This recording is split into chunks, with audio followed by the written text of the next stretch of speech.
Boa noite, meus irmãos, minhas irmãs, em Cristo Jesus. Né? Palavra aberta representa Jesus no coração. Por quê?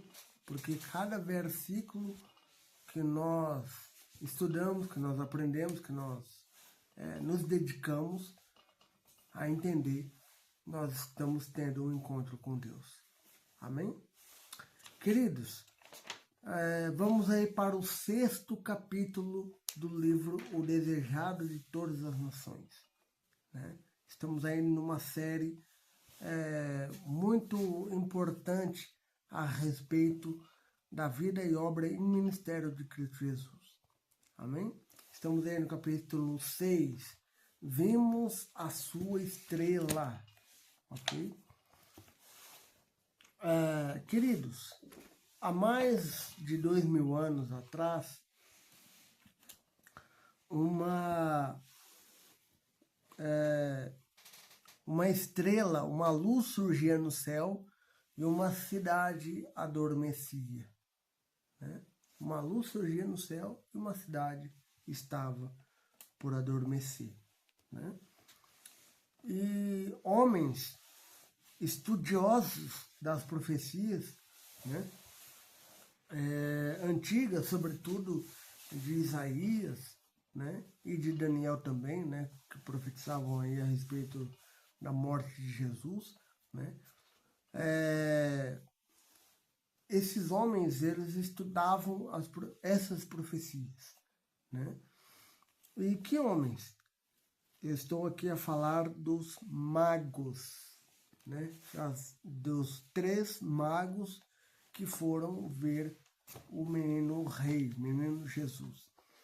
E antes de mais nada, eu quero te dizer uma coisa, que a palavra mago, ela não é necessariamente pejorativa, ok?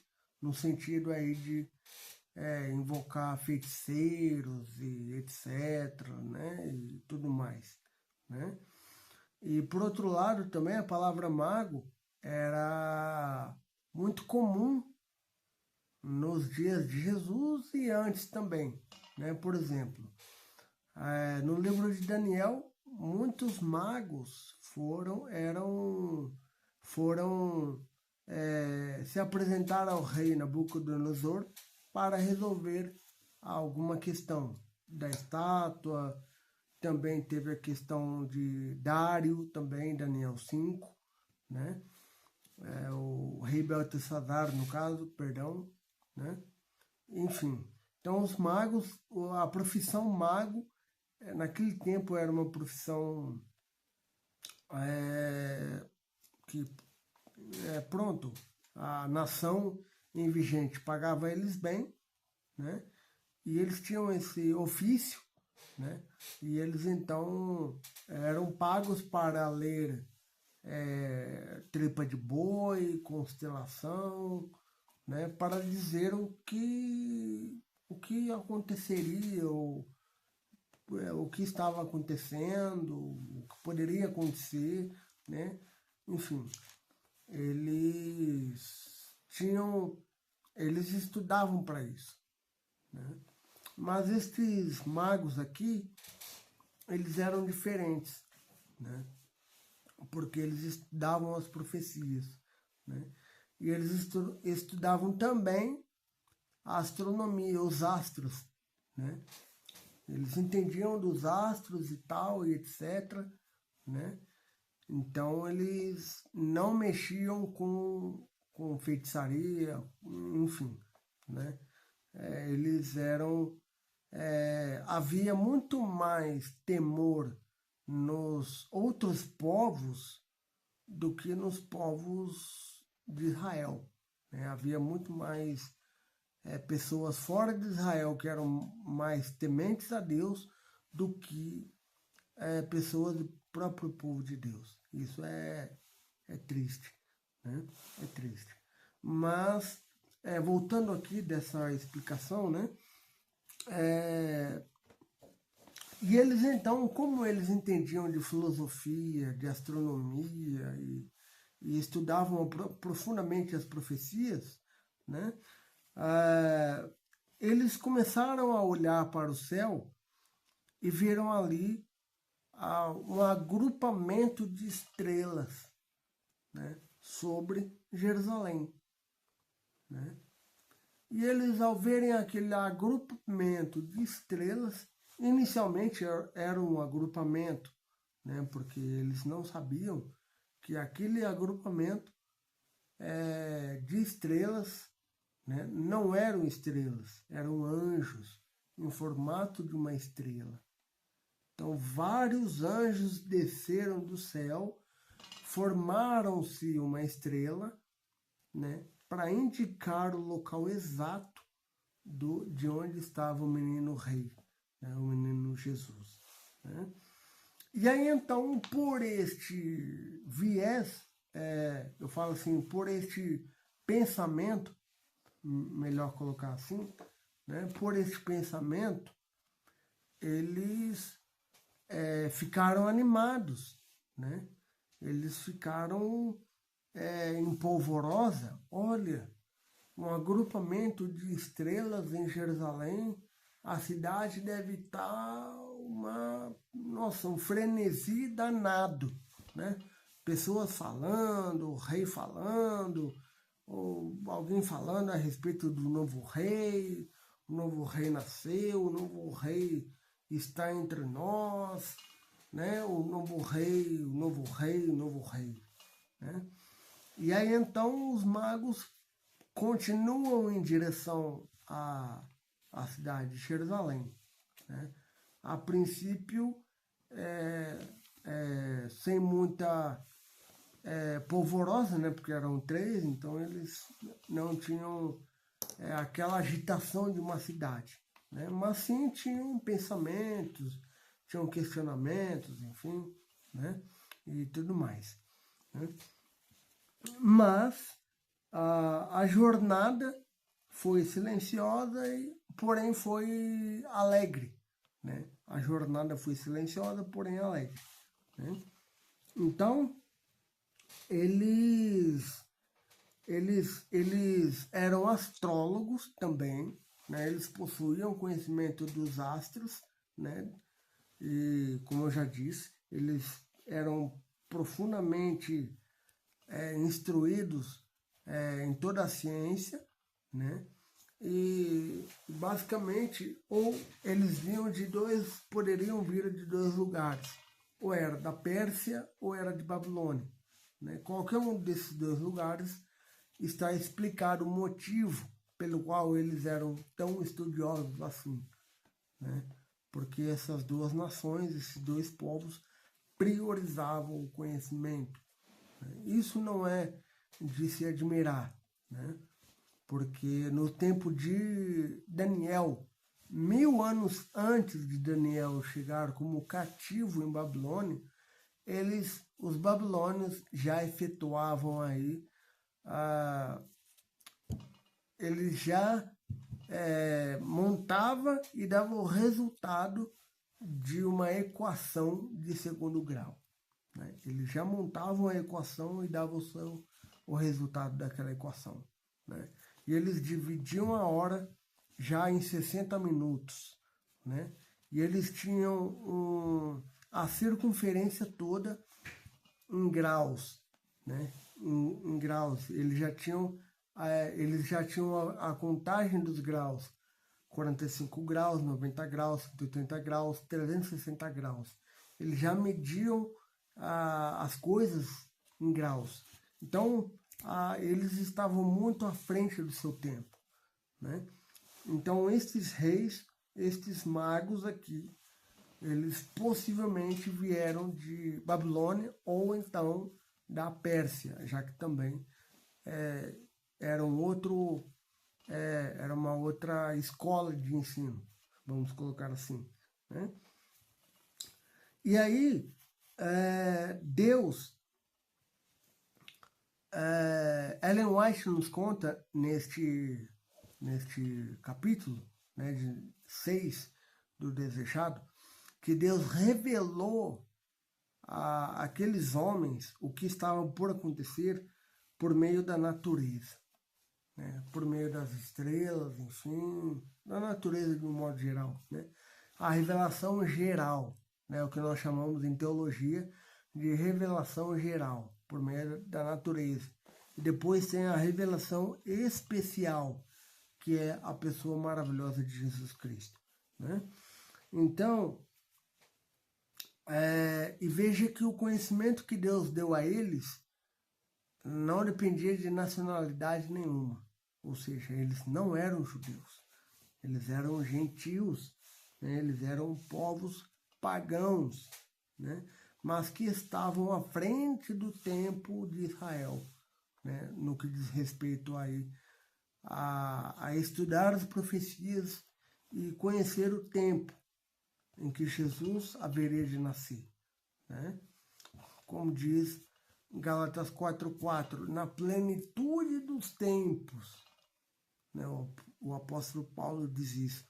Jesus nasce na plenitude dos tempos, né? E aí,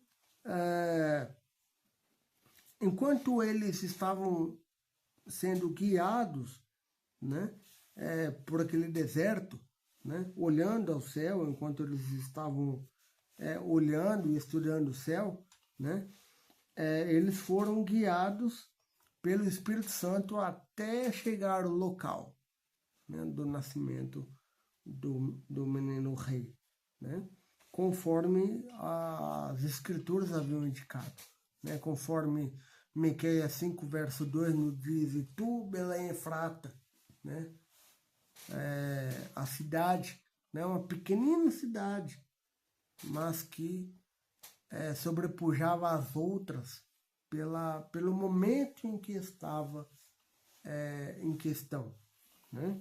Então veja, a estrela misteriosa, né, guiou aqueles homens para o Ocidente, né? Eles saíram do Oriente e foram para o Ocidente, né? Até a terra de Israel, né? E como eu falei, e agora sim adianto um pouco mais, né? Eles esperavam que assim que entrassem em Jerusalém, toda aquela balbúrdia, toda aquela agitação, toda aquela, né, falação, aquele frenesi que é acostumado a ter em toda cidade grande, né? Eles seriam recepcionados assim. Eles estavam pensando na cabeça deles que eles seriam recepcionados dessa forma, né? Dessa forma. E veja que Jerusalém, em ocasiões especiais, nossa, uma multidão ia para a cidade, né? E no texto bíblico também nos diz que o povo era tanto que não havia onde hospedar, não havia hospedagem, não havia lugar para se hospedar, né? Tanto é que a Bíblia diz isso, né? Jesus, eles buscaram um hotel, enfim, buscaram onde pudessem ganhar o filho, mas não houve um lugar que pudesse acolher Jesus, né? Então, de tamanha era a procura já naqueles dias, né? Imagina nos dias de hoje, né? Enfim, mas eles têm um efeito rebote, ou seja, a expectativa que eles tinham de encontrar na cidade veio para eles com uma força avassaladora. Por quê? Porque eles estavam a caminhar pelo deserto, imaginando e pensando uma coisa, e eles passaram pelo deserto em quietude, né? E chegaram na cidade em quietude. E acrescento, quietude estranha. Estranha quietude, né? Por quê? Porque nenhuma alma, nenhum ser vivente naquela cidade sabia do que estava acontecendo. O maior acontecimento do universo, da galáxia, estava sendo completamente ignorado pela humanidade. Que triste, né? Que triste. Espero que Jesus não esteja sendo ignorado por você, né? Espero que quando ele entrar em seu coração, você o receba com alegria, com motivação, com entusiasmo, com carinho, né? Com alegria. Pode até se empolgar, não tem problema nenhum, porque afinal de contas Jesus é o nosso Rei, Rei dos reis e Senhor dos senhores. Amém? Então veja só, meus queridos, a cidade ela adormecia por completo, né? Desde o gari, vamos colocar assim, aquele que limpa a rua da cidade, até o Herodes, o rei, o monarca.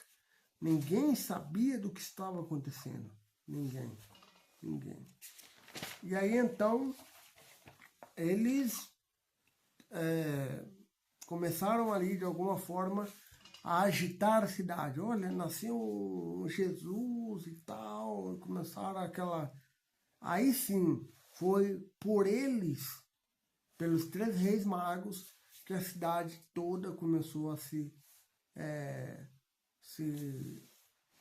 ficarem polvorosa, né? Ficarem polvorosa, mas também, por outro lado, os sacerdotes, né?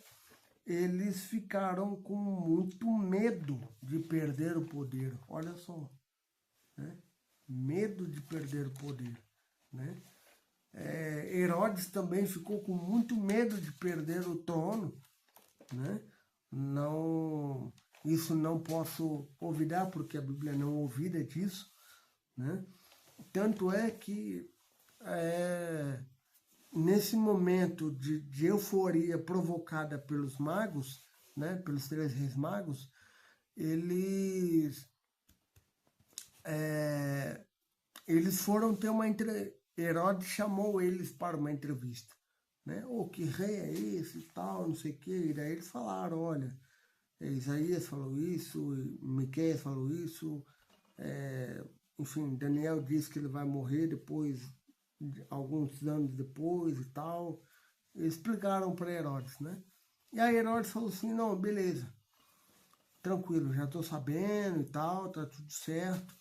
Faz o seguinte, quando você souber o lugar onde ele está, você me avisa para que eu possa ir adorá-lo. Tá bem? E aí falou, não, beleza. E aí eles continuaram, né, a provocar a cidade, né, entre aspas, né? Então eles falaram, olha o rei, você viu o rei, onde ele está e tal, todo mundo perguntando, todo mundo, né, querendo saber, e etc e tal, né, enfim. E aí, uma coisa que eu fiquei muito sentido, né, é que Ellen White, neste capítulo, né, no capítulo 6, ela destaca, infelizmente ela dá esse destaque, né, ela destaca que o orgulho e a incredulidade do povo foi tamanha que esses 2 sentimentos foram responsáveis por cegarem os líderes religiosos. O orgulho e a incredulidade, né? Então, assim, esses 2 sentimentos foram o que... o start, vamos colocar assim, da ignorância completa do acontecimento que estava por acontecer, né? Do que estava por vir, né? Então eles, movidos pelo orgulho e movidos pela incredulidade, eles perderam a razão, né? como diz minha avó, né? Quando a razão, quando a razão sobe, quando o juízo desce ao pé, né? Ou seja, a razão, ela deve estar no lugar dela, né? Para que as coisas funcionem da melhor maneira possível. Porque quando o juízo desce ao pé, esquece, né? E assim foi com os líderes daquela época. Eles não pensaram duas vezes em ignorar o grandioso evento, né, da humanidade, o maior de todos os eventos da humanidade, a pessoa mais famosa da humanidade, né? A pessoa mais famosa da humanidade foi ignorada. Olha só, que triste, né? Pega aí qualquer famoso hoje, né? CR7, Michael Jackson, né? Enfim. Se alguém disser que não conhece ou que não ouviu falar, a pessoa já vai, né, taxar de louco, enfim, que mundo você vive, né? Mas, na realidade, a pessoa mais famosa do universo, ela foi completamente esquecida pelos líderes da nação, né? Isso é muito trágico, isso é muito triste, né? Enfim, mas agora já aqui, e aí, o que restou para os 3 reis magos? A pessoa maravilhosa do Espírito Santo, amém? Porque da mesma maneira que eles iniciaram a jornada, eles terminaram a jornada com a pessoa maravilhosa do Espírito Santo. E aí eles continuaram firmes e fortes naquele objetivo e eles foram recompensados, né? Então a estrela novamente guiou eles, né, na condução, e eles chegaram até a estrela, né?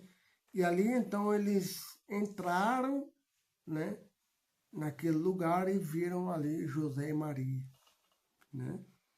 Então quando eles entraram neste lugar, eles sentiram a presença de Deus e se prostraram em adoração, né? Eles se prostraram em adoração. E eles trouxeram 3 presentes a Jesus: ouro, incenso e mirra, né? Presentes de um rei, né? Presentes de um chefe de Estado, né? O rei, o ouro representava o rei, né? Ou seja, era um mineral da mais alta qualidade, do mais alto valor, que era dada às pessoas nobres, às pessoas da alta realeza. Então o ouro era muito prestigiado pela nobreza de qualquer país, até nos dias de hoje, né? Deus, pelo incenso, né?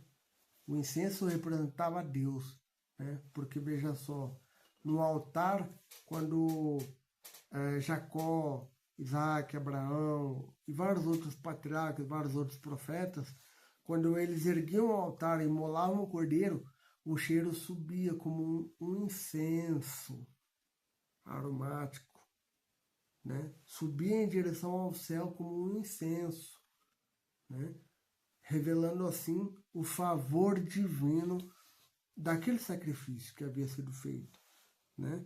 E temos também o Salvador sofredor, que era a mirra, né? Então estes eram os 3 presentes de um rei, de uma pessoa, de uma nobreza, né?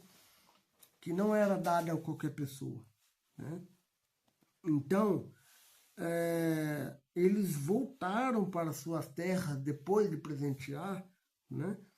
Transformados por aquele singelo momento, transformados por aquela visita angelical, né? E como eu disse no começo, né, uns minutos atrás, volto a repetir, mas dando uma informação a mais. Né? Quando eles voltam, assim que eles veem Jesus e dá os presentes a Jesus, né, dá boa noite ali a Maria, conversa ali, né, uma conversa amistosa, uma conversa amigável ali com José e tal, e, né, em meio aos animais ali, né, depois disso eles vão embora, né? Mas antes dele ir embora, eles são advertidos pelo anjo de Deus. Olha, vão para outro caminho, porque Herodes, aquele que você ouviu a entrevista e tal, e você conversou com ele, né? Ele está procurando informações do menino para o matar. O anjo foi muito bem claro na visão que ele que os magos tiveram. O anjo foi muito bem claro ao falar isso para eles, né? Então, ou seja, os 3 reis magos eles foram por outro caminho, percorrendo fora da cidade de Jerusalém, né? E quando, mais tarde, né, quando Herodes soube, ficou furioso, e aí ele decretou, baixou um decreto para que matassem todos os meninos, né? Isso chama-se infanticídio, a morte de crianças, né? naquele lugar, né? E olha, agora temos aqui, né, a lição espiritual para nós, né? Para nós cristãos, adventistas, sétimo dia, enfim, outras pessoas, né, de outras religiões, enfim, né, cabe uma lição para nós, uma lição espiritual, né? O 6º capítulo do Desejado, né, ele nos lembra que Deus ainda fala com aqueles que o ouvem, com aqueles que o buscam em sinceridade, né? Deus ainda fala com aqueles que têm simpatia por ouvir a voz de Deus, que está procurando ouvir a voz de Deus, que está no caminho, mas que precisa de orientação, que precisa de amparo, que precisa de acolhimento, precisa de apoio, precisa de ajuda, de auxílio. Deus ainda chama pessoas que o escutem de boa vontade, né? Deus, ele utiliza canais, né, pessoas, enfim, canais como eu, você, canais tanto de YouTube, enfim, Deus tem suas maneiras de chamar pessoas para o ouvirem a respeito da salvação, né? Por meio de circunstâncias, por meio de situações, por meio também de sofrimento, enfim. Deus tem maneiras de trabalhar com o ser humano, né, para que Deus consiga atingir o seu propósito na vida daquelas pessoas, né? O céu reconhece cada esforço no sentido de busca por saber mais de Deus, né? Cada lágrima, cada oração, cada gesto de carinho, gesto de apoio, cada ajuda que você oferece a uma outra pessoa, carregar uma sacola, varrer uma escada para alguém, guiar um cadeirante, enfim, qualquer manifestação de carinho, de amor, de acolhimento para com o próximo, Deus reconhece o seu esforço em estar na direção de saber mais a respeito desse Deus, né? Deus sabe, Deus ouve, Deus vê, né? E assim, concluindo, então, assim como as estrelas guiaram os 3 reis magos, né, até o menino Jesus, o Espírito Santo quer nos guiar até o céu nos dias de hoje, né? Então, aquela estrela não era estrela, conforme eu falei, era um grupo de anjos em formato de estrela, né? Mas os anjos, eles, juntamente com o Espírito Santo, eles estão interessados em nossa salvação. E por isso eles estão interessados em nos guiar até a fonte de vida que é Cristo Jesus, né? Não há outra pessoa no mundo que queira melhor e mais a salvação do que Cristo Jesus, né? Não tem pessoa no mundo que queira nos guiar, mesmo que por caminhos dificultosos, mesmo que por caminhos que por vezes tenhamos alguns problemas, alguns percalços no caminho, né? Mas que esses percalços no caminho, na verdade, eles amadurecem a nossa fé, né? Então, assim, talvez a sua jornada nos dias de hoje, meu irmão, minha irmã, meu querido, minha querida, esteja numa jornada longa ou até mesmo confusa, né? Mas, olha só, se o seu coração estiver aberto à influência maravilhosa do Espírito Santo, se o seu coração estiver aberto às oportunidades que o Espírito Santo te dá para o reconhecer, para o aceitar, para o estar junto com eles, né? Nesta caminhada, neste caminho, né? Tudo isso um dia terá recompensa. Tudo isso será recompensado. Tá bem? Não importa quantos pecados você fez ou deixou de fazer. Apenas que teu santo e bom Espírito, o Espírito do Senhor, né, esteja agindo em seu coração, né? Você só precisa abrir, né? Apocalipse 3:20. Eis que estou à porta e bato, né? Você vai abrir para Cristo Jesus? Eu já abri há muitos anos, há pelo menos 28 anos, né? Desde que eu me batizei com 10 anos, né? Já abri para essa maravilhosa influência do Espírito Santo. E você? Você vai abrir a sua vida para esta pessoa maravilhosa te guiar, te conduzir até o céu? Espero que sim. Que Deus te abençoe, que Deus te guarde e até o próximo capítulo.